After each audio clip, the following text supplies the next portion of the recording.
When I was in elementary school, I think I was eighth grade, I went to a small elementary school like ours, and so when we had recess, all of the kids got together and had fun and played on the playground. And I remember one recess period, I asked some of the kids that were around a riddle. I asked them, what weighs more, a pound of feathers or a pound of lead? And almost unanimously, and immediately rather, they answered unanimously, a pound of lead. Of course, I had to say no. A pound is a pound is a pound. One of the other kids, though, that answered a pound of lead, he was a fourth grader, and he was one of those smarty pants kids. Now, there's nothing wrong with being a smarty pants. Don't get me wrong. I was kind of one too. But he couldn't really deal with being wrong. He couldn't deal with having this riddle having tricked him. So he started to launch into this defense why lead was actually heavier than feathers. He said, well, because it takes more feathers, and because feathers are light, they're trapping more air into the bigger volume, and so because there's more air, it means they're lighter, and so that means lead has to weigh more. I said, look, a pound is a pound is a pound. It was just interesting, though. I had to hand it to this fourth grader to make this defense of his position, even though he was engaging in some mental gymnastics. Now, fourth grade smarty pantses aren't the only ones that engage in mental gymnastics from time to time. I think we all do. There's things that we all bump into that make us stretch and make up, try to defend some rather indefensible positions. See, we all have different backgrounds. We all have different cultures. We all have different experiences and different educations. And all of these different things form the lens with which we use to see the world around us. And so we all have different lenses, seeing the world differently, and every once in a while we bump into things that don't quite fit, that don't quite make sense to the world that we're used to seeing, that we've grown accustomed to seeing.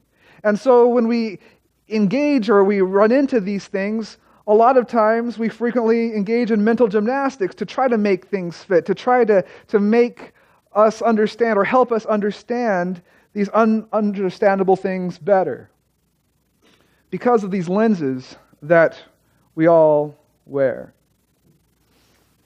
I think that we use these lenses when it comes to reading Genesis 1 as well. We do it. All of us do it. And it colors what we read. For example, generally speaking, scientists in 2017 use their modern scientific lens to read Genesis 1, and all they see is a collection of fairy tales. Many Christians use their modern 2017 lenses and read Genesis 1 and see that it's the complete, total explanation for everything that is ever in existence. Perhaps, though, we shouldn't be using modern lenses to read Genesis 1 at all. Perhaps, I believe, in fact, we should be using the lens of the ancient Hebrews in order to fully and truly understand what Genesis 1 is talking about, what Genesis 1 teaches. Now, there are several important lenses in the Hebrew world. A couple of them are very important to our understanding of Genesis 1. And the first one is that Genesis 1 is ancient cosmology. The first Hebrew lens that we need to be aware of is that Genesis 1 is ancient cosmology. In 2017, we have a much different understanding of the planets and of the cosmos than they did thousands of years ago.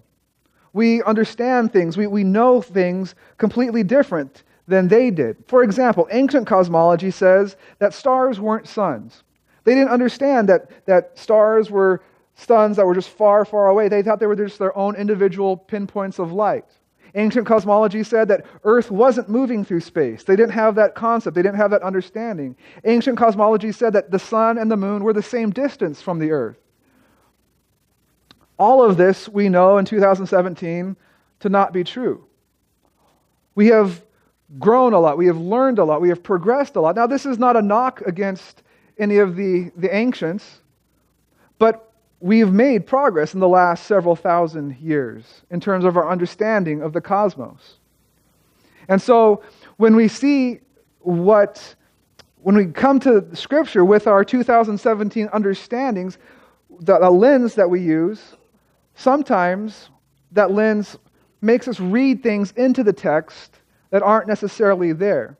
And that's part of what is described by the term concordism, which is defined as seeking to give a modern scientific explanation for the details of the biblical text.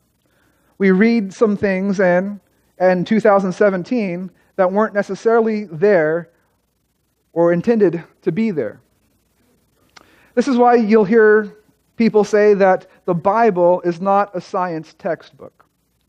Because if the Bible was a science textbook, it's caused, people are going to be reading things into it. And so they say, if you come to the Bible as a scientific textbook, you're really just going to be reading your understanding, your current understanding, into it. Because if people are reading science into the Bible in the 1400s, it would be a completely different set of understanding of science than we have in 2017. Now, don't get me wrong.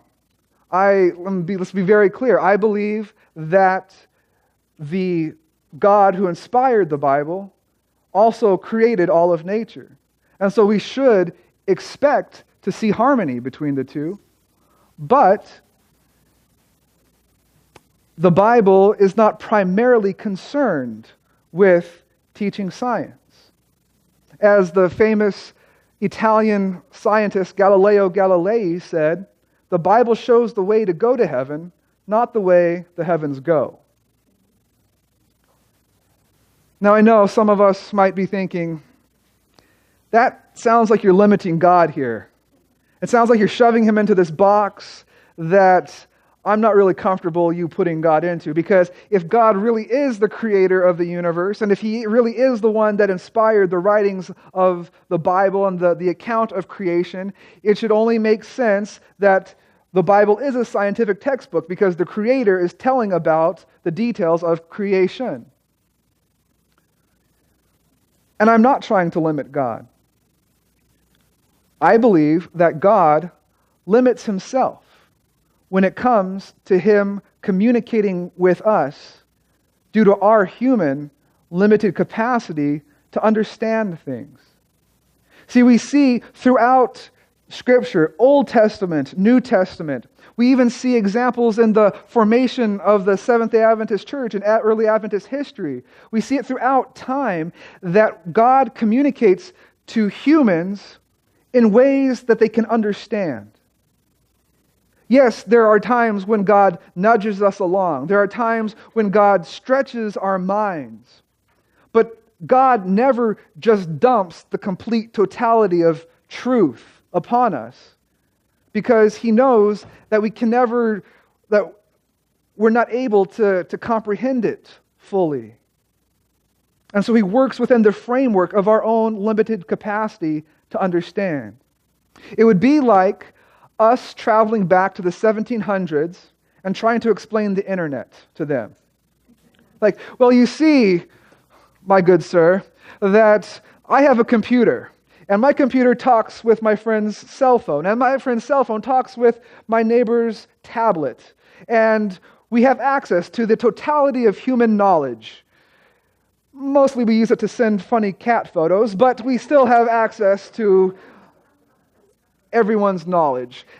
They wouldn't be able to grasp it, right? They would be, what are you talking, a computer, a cell phone, a tablet, what's a photo? I mean, okay, we know what a cat is, but what is this? They would not be able to understand or grasp what we were trying to tell them. And pretty soon they would just stop listening to us because they would say we were crazy, right? Because they would have not the capacity to really grasp what we were saying. And so this is why that lens is important, to understand that Genesis 1 is ancient cosmology, that God is telling the truth of his creation, but in a way that the ancient Hebrews would understand. Again, God is not lying, God is not misleading them, but he is explaining himself, his actions, creation to them in a way that they can wrap their minds around. Does that make sense so far? All right. Hebrew lens number 2 is that Genesis 1 is function-oriented. Genesis 1 is function-oriented. Now, what does that mean? Well, see, in 2017, we have a different focus when we think of existence, when we think of how things came to be, how were things created. We have a material orientation, right? We're focused on, we're concerned with, we're interested in the actual substance, the matter, the material that comes about through creation. You know, we say we created cars, or we created a painting, or we created, a book. We're engaged, or we're interested in the substance of that matter, of that creation, of that existence. But to the ancient Hebrews, that wasn't their main concern. Their main concern, their main interest when it came to creation was function. How did things function? Did they work? Was order in place? That was what they believed or were concerned with in terms of creation. Now, while we in 2017 have a material orientation, we still can understand, we can still grasp a function orientation of existence, of creation. Take opening a business or a company, for example. When would you say that a company comes into existence? Does a company come into existence once they've filled out all of the correct legal paperwork? Maybe. Does a company come into existence once they have a physical office space or at least a website? Perhaps. But I think most of us would say that a company truly comes into existence once they are doing business, right? A company truly comes into existence once they are doing business and functioning as they had hoped to, as they intended to. That is functional creation. A business is created once it is functioning. See, functional orientation ultimately says that unless someone benefits from something's function, the thing does not exist. So if something exists and it's not benefiting anyone, if no one knows how to use it, it's basically like it's not there. For example, if there was a teleportation machine right here on stage with me, and no one in the world knew how to use it, what's the point of it even being there? From a functional orientation perspective, it would basically be like it doesn't exist because no one would know how to use it. It would not be able to function because it wasn't benefiting anyone. John H. Walton, a professor of Old Testament, currently at Wheaton College, he used to be at Moody College, he writes that in the ancient world, what was most crucial and significant to their understanding of existence was the way that the parts of the cosmos functioned and their material status. They thought of existence as defined by having a function in an ordered system. That is the view of the ancient Hebrews.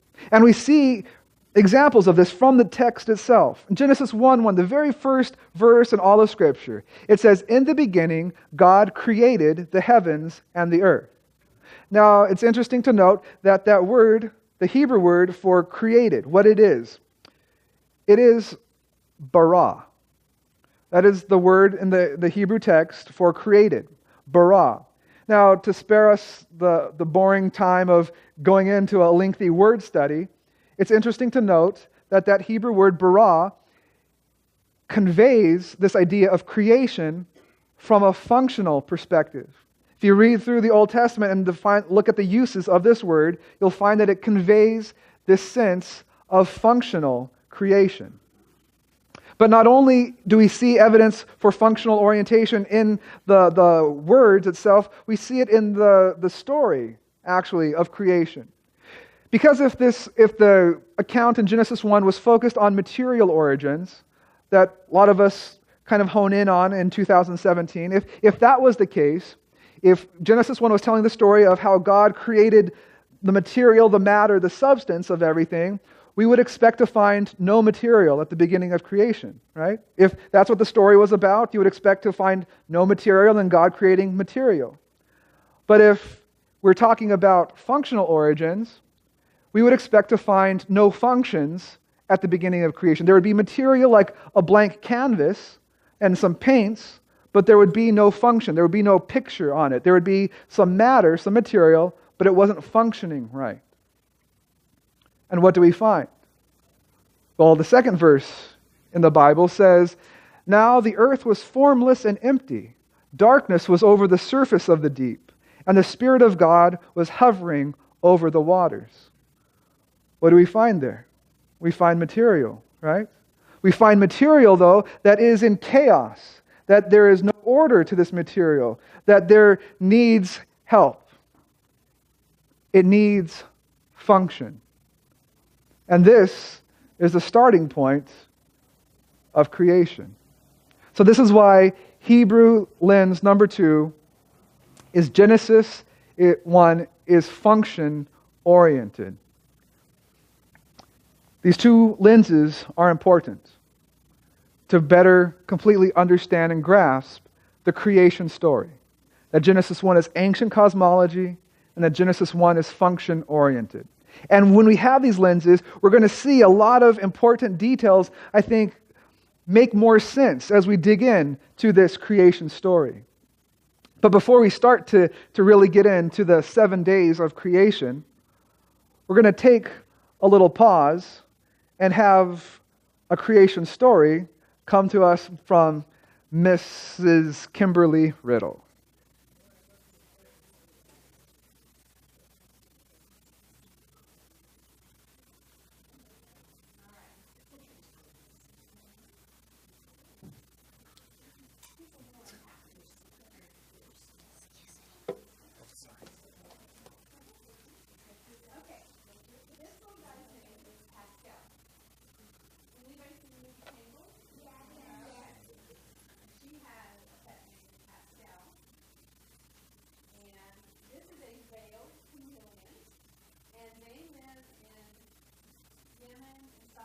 Yeah. But do you think they live in the desert or do they live in the tropical forest? Tropical forest. Very good. And do you think they like dry climate or wet climate? Wet. Very good. All right. And do you guys know, now Pascal lives in the trees. He's arboreal, so he likes to be in the trees and he likes to hide. So this is a little bit more exposure than he likes, right? So we have to all be nice and just stay calm so that he doesn't feel like anybody's going to try to get him, because they always hide from predators, right? Ever change color? Well, you know what? A lot of people think that they change, like you can put them on something red and they'll change to red, or you can put them on something purple and they'll become purple. And actually, that's not the case. This is a male, and you can tell a male because they have a little claw on their back feet. And then what happens is they change colors if they get real upset about something. They might get real vibrant, or if they're trying to attract a girlfriend, the males will change some colors because they want to make sure that the girl sees them. So, but that's about all the time. Or if they get frightened, sometimes they'll change colors then. But this is the normal color you're going to see. Sometimes if they're in real green, lush leaves and stuff, they might turn a little bit brighter green just so they can camouflage in with the trees. Yeah, kind of like that. So, all right. And does anybody know what the name of this little thing is right here on his head? Oh. What's it look like to you guys? Crest. It looks like a horn. Kind of like a horn or a crest or a helmet, right? And they're called a veiled chameleon because the top of that is called a casque. C-A-S-Q-U-E, and it's another name for a helmet. Yeah, it looks like a shark fin, huh? As well. Okay, see, now he's not happy with me right at the moment. He wants to bite me. He wants to bite me, doesn't he? And you know what? Have you noticed that their eyes are working independent of each other, right? So one will look this way and another one will look the other way. My mom can literally do Really? Their eyes are can go 180 degrees. So they don't really have to turn their heads. They can kind of see behind them, to the sides of them, in front of them, without even turning their heads. That's pretty cool. So he can see all of you right now without doing anything. Right? All right, I'm going to see if I can get him. Somebody want to open that for me? I'm going to see. They have tongues that are about as long as their bodies. I'm going to see if I can get him to eat this superworm. Oh, maybe not. Okay, let's not touch it though, okay? I'm going to see if I can get him to show you his tongue. He's more interested in biting me right now than eating a superworm, but let's see. He wants to bite you. He wants to bite me, doesn't he? He's not happy with me at the moment. All right. All right, let's see. A thief for him. And if he can, his tongue is really, really long, and he will stop trying to bite me. Okay, Pascal, look, this is more attractive. Here you go. It's so weird. I heard it hiss. Yeah, he's just. Yep. It's all flopping. No worm. Do you remember what day the lizards and the animals were created? 6. Very good. All right. Well, I don't know that he's going to. You know what? I'll keep him around. Maybe after church we'll try it and see if any of you want to watch and see if he'll. But his tongue is, like I said, about a foot long, and it will reach out and actually grab the superworm and pull it back in. It doesn't even have to move. So, all right, you guys. And did all of you get a coloring page? Yes. You did. Okay, good. Oh my. Yes. All right. Thank you very much for spending time with Pascal this morning.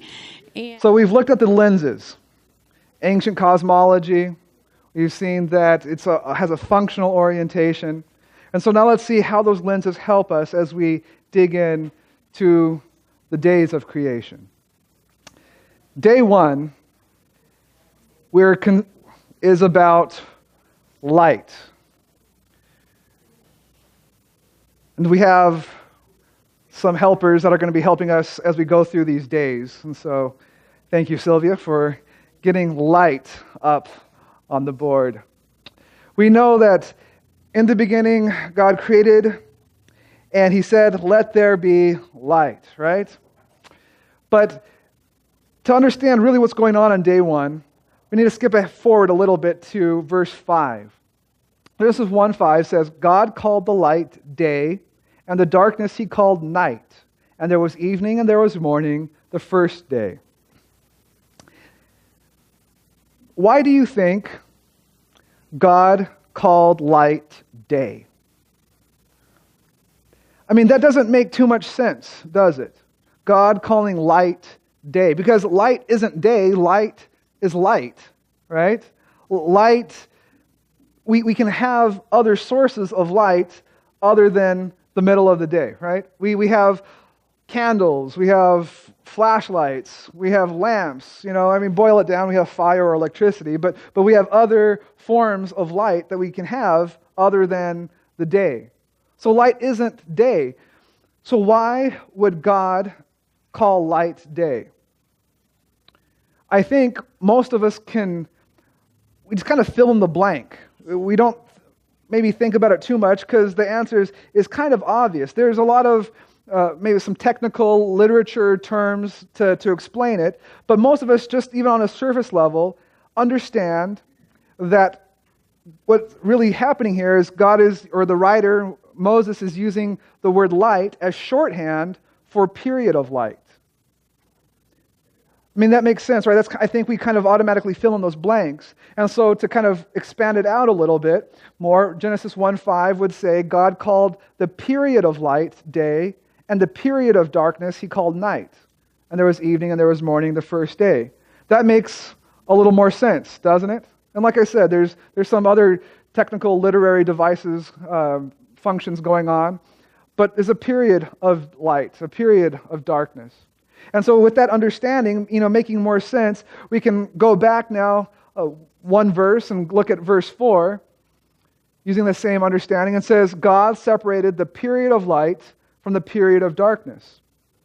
And this is starting to make sense. It continues to make sense that God is separating the two. But now we need to remember, though, that we're not, we're looking at a functional perspective and not a material orientation, because light and dark, they're not material, at least not with the lens of an ancient Hebrew. Modern physics, has light particles and whatnot, but it's still, even in modern science, it's still not possible for light and dark to exist at the same time, right? So it's not really possible to separate these two things. It's not like there was a bowl of red and blue M&Ms and God was separating those apart, right?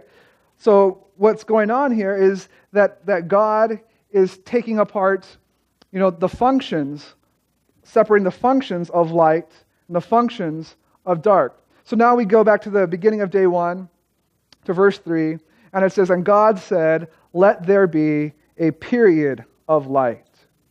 Let there be a period of, and so you're like, okay, Pastor, what really difference does that make, let there be light versus let there be a period of light? Well, what's really going on here is the fact that light really isn't the main emphasis of day 1. See, what's happening here is God's creating this system of light and dark, of dark and light, of evening and morning. And what that light is really doing, it's functionally creating what? Time, right? Light, what is actually being created is the function of time, because time finds its basis in that alternating rhythm between darkness and light, between evening and morning. And so that is why on the first day, while light is being created, what really is being created is the function of time itself. And when we understand that God is creating time on day 1, it helps to explain a couple of things that people have had problems with in the understanding of the creation story. When we understand that God is creating time, the first thing it helps explain is why evening and morning make a day, and not morning and evening. Right? To us, we think of a day as, morning comes first and then evening. But when we see that God is creating the system of time, that actually the first transition was into darkness, and then into light, and then into darkness and the light, and so on, and that's the creation of time. And so that explains why evening comes first, and then morning. Because God says, let there be light. God says, let there be time. And so as soon as light comes on the scene, as soon as time comes on the scene, then it transitions into darkness, and then it transitions into morning, and that is the first day. There was evening, and there was morning, the first day. The second thing that God creating time on day 1 helps to explain is why light was created on day 1 before the sun was created on day 4. Pretty much everyone that's read the account in Genesis, says, how in the world is that possible? How can that be? And that's a big reason why a lot of scientists dismiss the creation account. You can't have light without the sun. But what's really happening here is, if you're looking at it from a functional orientation, that God is creating time, time is really the basis for everything else. And so it's the function that is more important than the material. It is the function that is more important than the functionary. And the sun is actually a functionary of time. And we'll talk about that a little bit more as we look at day 4, when the sun was created. But it helps us to understand that what's being talked about isn't time specific or light specifically. It's a function of time that comes on day number 1. Day number 2 is the vault or the firmament. All right, Iris. Let's add the firmament, as the older translations say, onto the board.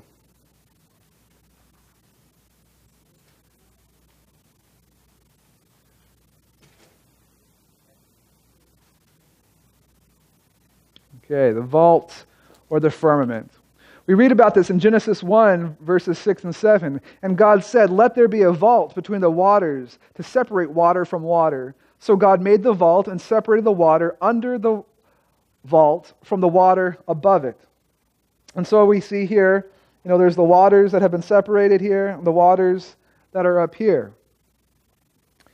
Now this is a picture of what the ancient Hebrews had of the world. That's what they didn't have a globe, but if you were to ask them describe what the world is, this is what they would see. You can see the earth is kind of flat, but there's water all the way around. Now to give you a little better picture, zoom in a bit, you can see that there's actually water above the earth, right? And that is the waters above the vault, or waters above the firmament, because that word firmament, or that word that's translated as vault, is that black dome there. And they believed it was a physical creation that separated the waters above from the waters below. Now, we understand why they would think that, because of rain, right? Storms, weather. They think, well, the water comes down, so there has to be water above there to come down. And so God had to separate those. God had to put water up and separate that from the water below. Now, obviously, we know that that's not how the world looks, according to our modern understanding. And so we have a couple issues here with the translation of vault and firmament, of understanding it right. Remember I said that we have to use the lens of the ancient cosmology, the ancient understandings. And so that word, that the Hebrew word that's used there for vault or firmament, we can't really interpret it using a modern scientific understanding. We can't just substitute like atmosphere. That might make more sense to us in 2017, but that's not what was being talked about here. What's being talked about really is this physical dome type structure. And so while we can't really understand and can't interpret it that way, what we can interpret as what's happening on day 2 is it makes more sense when we look at it from a functional perspective.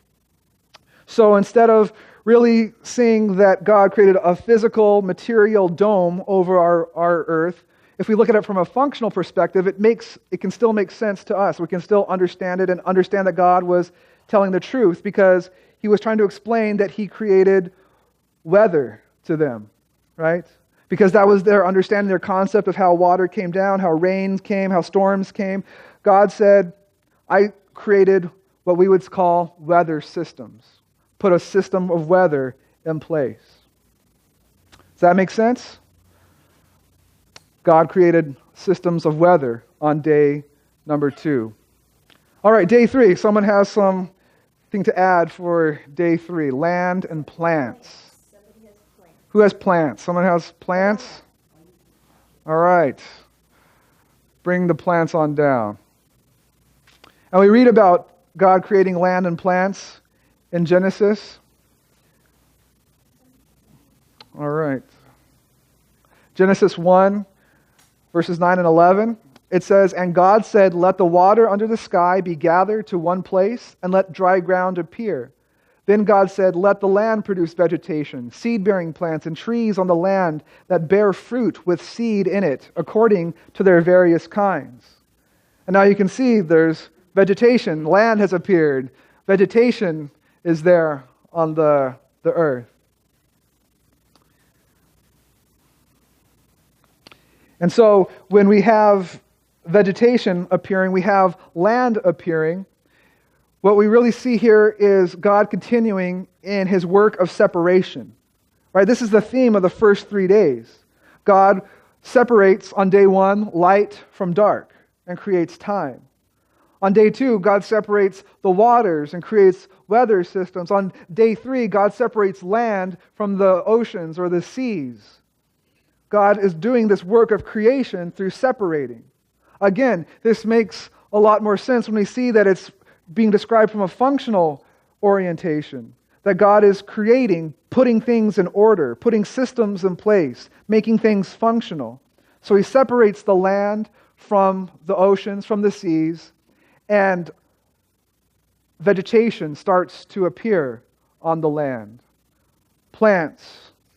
And we see that the land, the soil, vegetation, what this is all of a system that's necessary for life, for food, right? This is a system to produce food. So the first 3 days are days, with functions.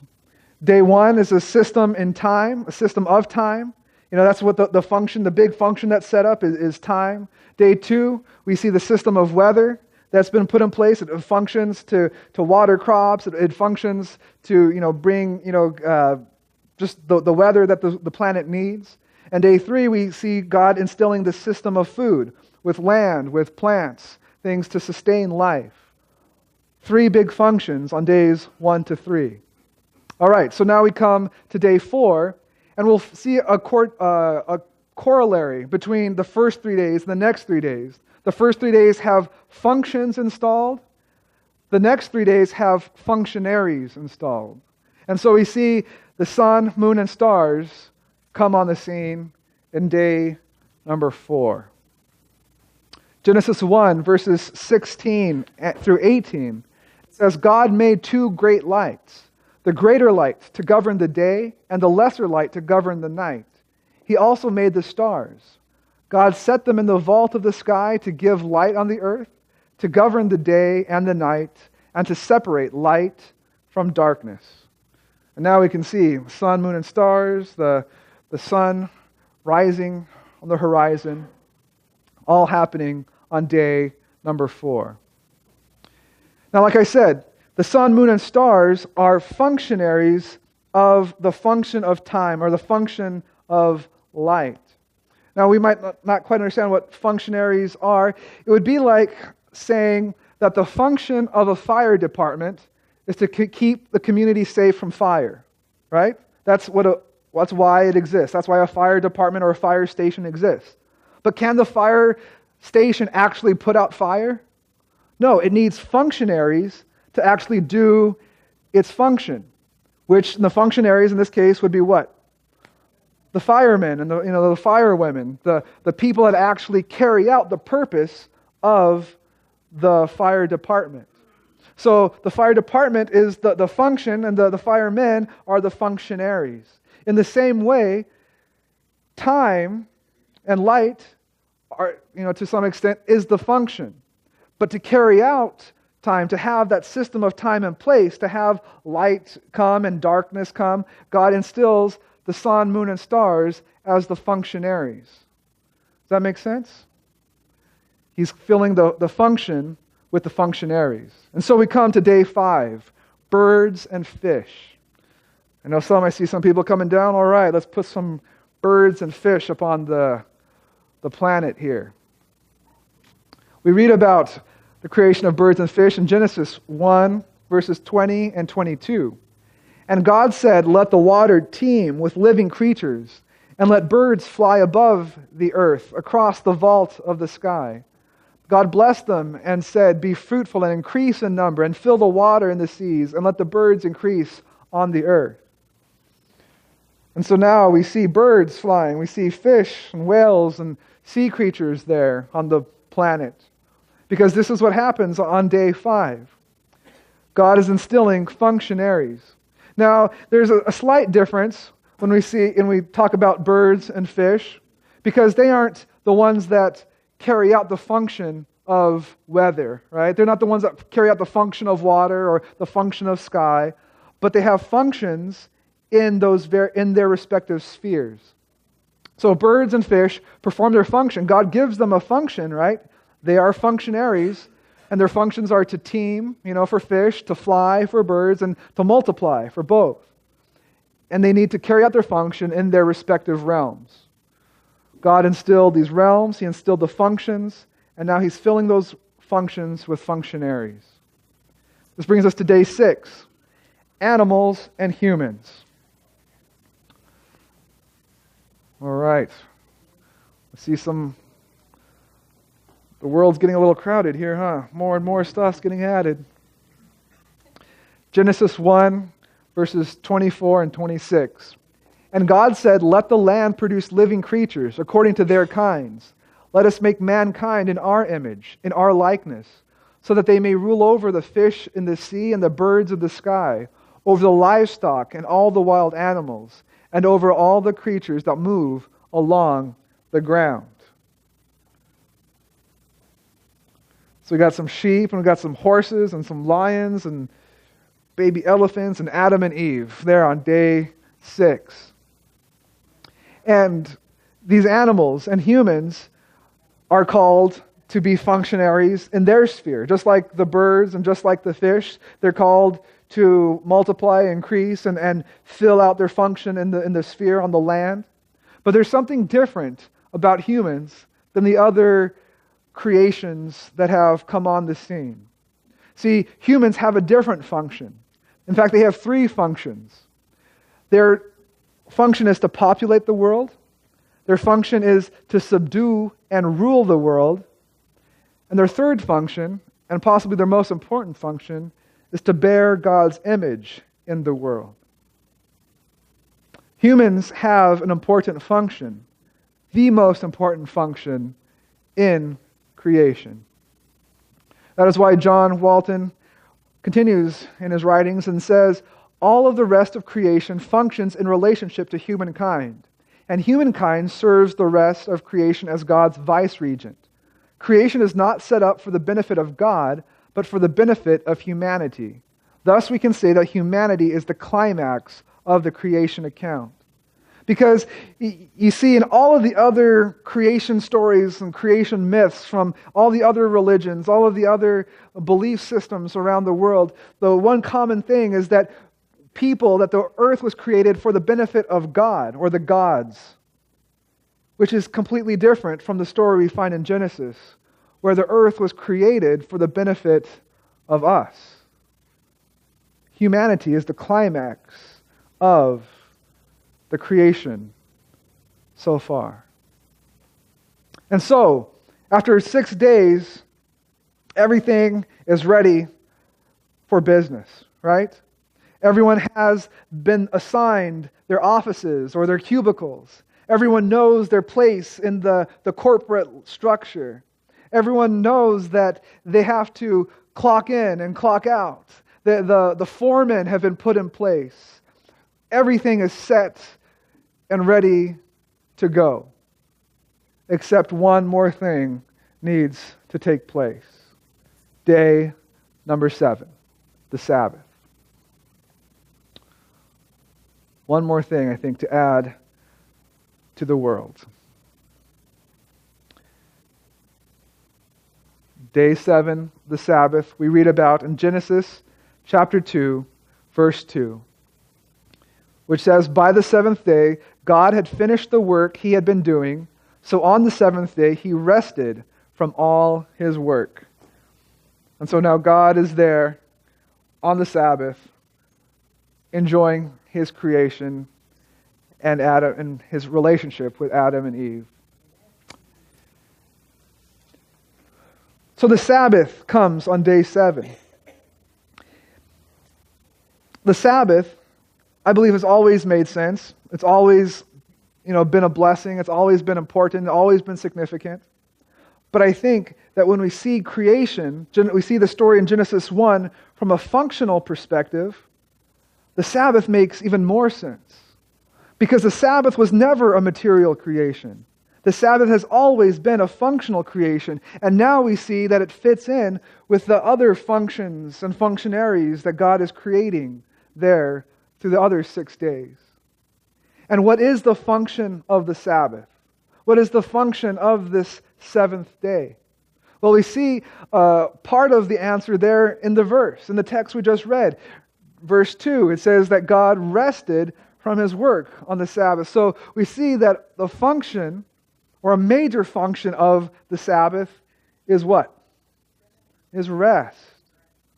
Now again, here we need to be aware of the lens we use in 2017, because when we think of rest in today's world, what comes to mind? Naps, yes. Taking a nice, relaxing nap. What could be more restful than that, right? Oh, I can just I'm getting a little sleepy thinking about it. Taking a nap, getting some rest. But rest didn't really mean naps in the ancient world. I know, there might be some rioting in the streets, over this. To the ancients, what rest really meant was when crisis had been resolved, when stability had been achieved. To them, rest meant that there was no more chaos, that I can take a sigh of relief, that I don't have to worry about paying my bills anymore. I don't have to worry about going off to war anymore. I don't have to worry about things spiraling out of control. Things are now going to function as they should. Things are now going to be life is going to run smoothly.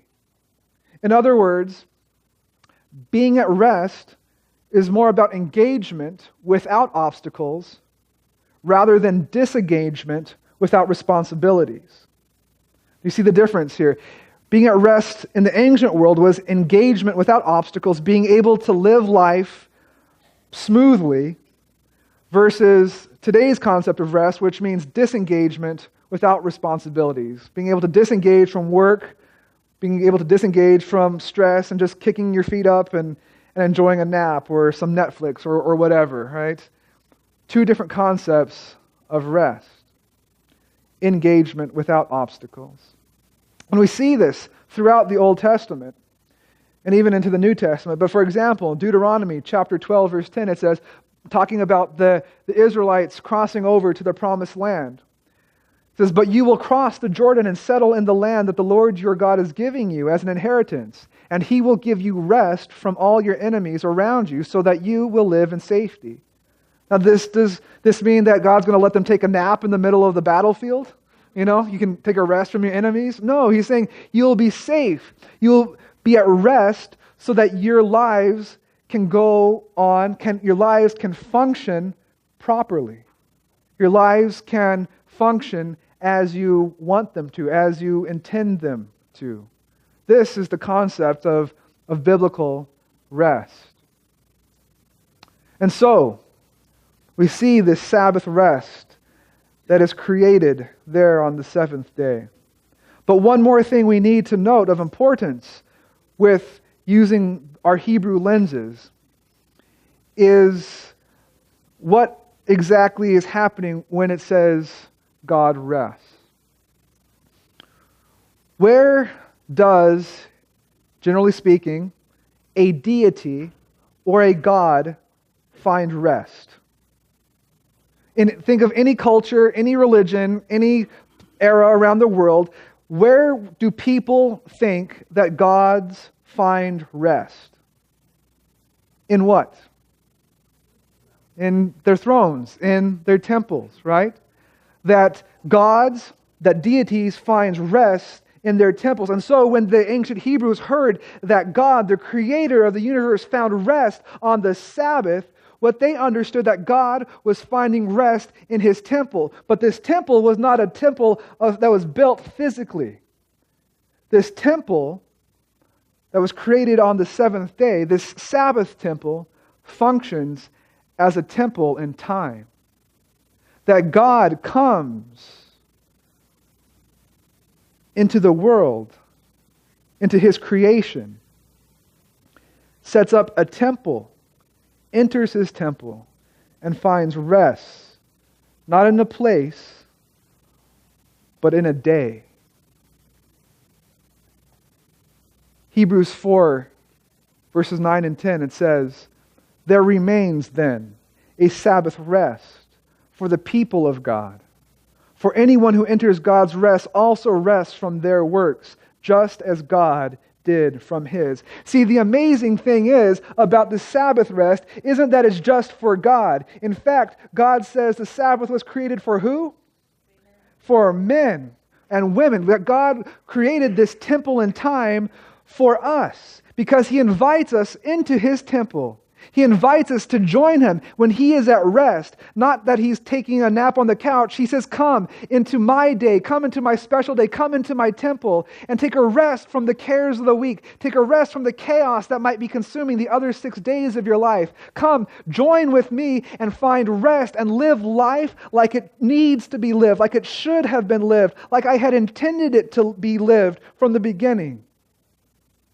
This is what God says about the seventh-day Sabbath. Because I have created a temple in time, not just for me, but for you. I invite you into my temple. There's no barriers, there's no partitions. I invite you to come be with me, to spend time with me, to find rest for your weariness. Not just once in a lifetime, not just on special occasions, but every week, come with me into my temple and enjoy my rest. So what does Genesis 1 really teach? It teaches that God created us.